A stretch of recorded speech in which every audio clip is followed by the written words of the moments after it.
¿Qué es la infección por cisticercosis?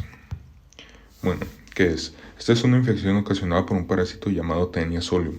Esta es una solitaria del cerdo que produce quistes en diferentes zonas del cuerpo. La cisticercosis es causada por la ingestión de huevos de la Taenia solium. Estos se encuentran en los alimentos contaminados. La infección se presenta cuando una persona ya infectada con Taenia solium adulto ingiere luego los huevos. Esto ocurre por no lavarse bien las manos después de una deposición, que es una transmisión oral o fecal. Esta infección es la causa más común de crisis convulsivas de aparición tardía en países en vías de desarrollo. El ciclo de vida de la Taenia solium involucra al humano como huésped definitivo. Este alberga la forma adulta del parásito en el intestino delgado, en tanto que los cerdos, como huéspedes intermediarios, alojan la forma larvaria o cisticerco. Los humanos adquieren la enfermedad al ingerir carne de cerdo cruda que contiene cisticercos. A su vez, los cerdos se vuelven a infectar con cisticercos por la ingestión de heces fecales humanas contaminadas con huevos de Taenia solium. Cabe destacar que los humanos también pueden contraer el cisticerco por ingestión de huevos de Taenia solium por la contaminación que ya mencioné anteriormente, oral o fecal. Los factores de riesgo incluyen el consumo de carne de cerdo, frutas y verduras contaminadas con Taenia solium como resultado de la cocción insuficiente o la preparación inadecuada de alimentos. Esta enfermedad también se puede diseminar por contacto con materia fecal. La Taenia solium tiene un ciclo vital de 7 fases. En la primera fase, los seres humanos ingieren la carne de cerdo con cisticercos, que son las larvas del helminto. Estos cisticercos se alojan en carne cruda o poco cocinada. En la fase 2, después de la ingestión, estos quistes se envaginan y se adhieren al intestino delgado para madurar y convertirse en tenias adultos en unos 2 meses. Después las tenias producen proglótides. Estas proglótides grávidas se desprenden de la tenia y migran hacia el ano. Ya una vez desprendidas, estas proglótidas salen del huésped definitivo a través de las heces. Los cerdos o los seres humanos se infectan en la quinta fase al ingerir huevos embrionados o proglótides grávidas. La autoinfección puede producirse en los seres humanos si las proglótides pasan del intestino al estómago por movimientos antiperistálticos, ya que una vez ingieren los huevos, estos se incuban en el intestino y liberan oncóceras que penetran en la pared intestinal, esto en la sexta fase. Ya en la última fase, estas oncóceras se desplazan por el torrente sanguíneo hasta los músculos estriados, el encéfalo, el hígado y otros órganos, donde se convierten en cisticercos. En estos pacientes es donde se produce la infección por cisticercosis. Signos y síntomas.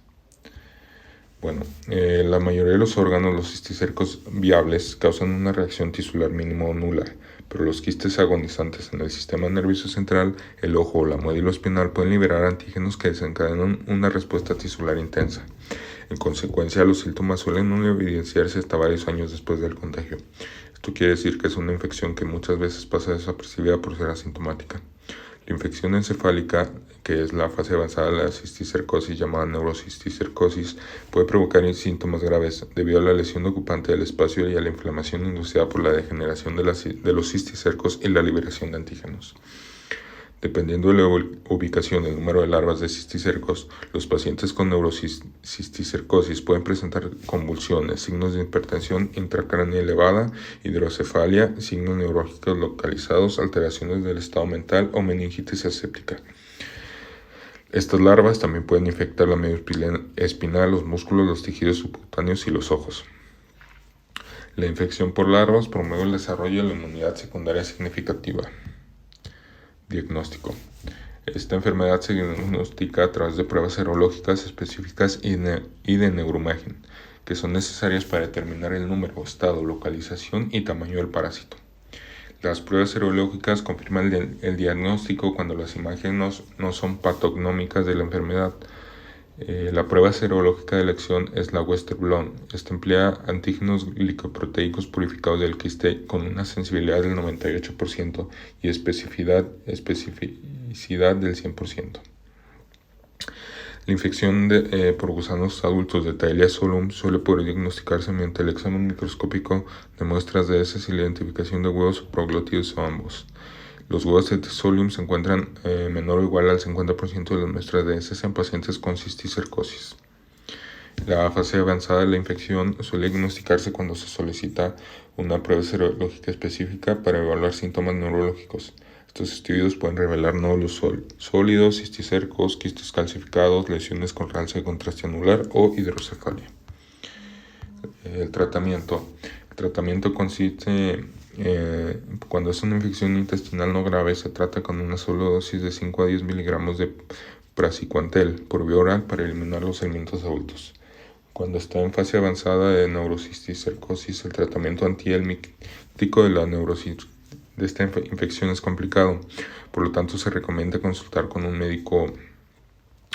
La elección del tratamiento depende de la localización, el número y la viabilidad del tamaño de los cisticercos, el estado de la enfermedad y las manifestaciones clínicas. El cisticerco en la fase degenerativa se resuelve en pocos meses, independientemente de la terapia elegida. El consenso de panel de expertos desde el año 2002 recomiendan emplear fármacos antiparasitarios dependiendo del número, localización y viabilidad del parásito. Y debido a que los quistes en crecimiento constituyen un riesgo, deben ser activamente tratados con drogas antiparasitarias o cirugía.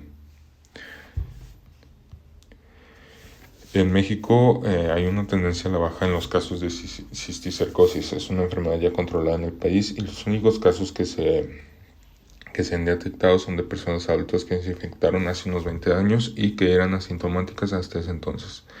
En otros países como América Latina, el sudeste asiático y el África subsahariana, el problema permanece en las zonas rurales. También en México el problema aún permanece en las zonas rurales del país, donde no hay medidas de higiene ni programas de prevención. Para prevenir la infección por Thalia solum se puede prevenir cocinando cortes enteros de carne de cerdo a mayor o igual a 63 grados Celsius. Esto medido con un termómetro para alimentos colocados en la parte más gruesa de la carne y permitiendo luego que la carne repose durante 3 minutos. Esto lo que hace es eliminar la capa de bacterias y elementos que se coloca en la parte externa del corte de carne. El cerdo molido debe cocinarse a mayor o igual que 71 grados Celsius. La carne de cerdo picada no requiere un previo reposo.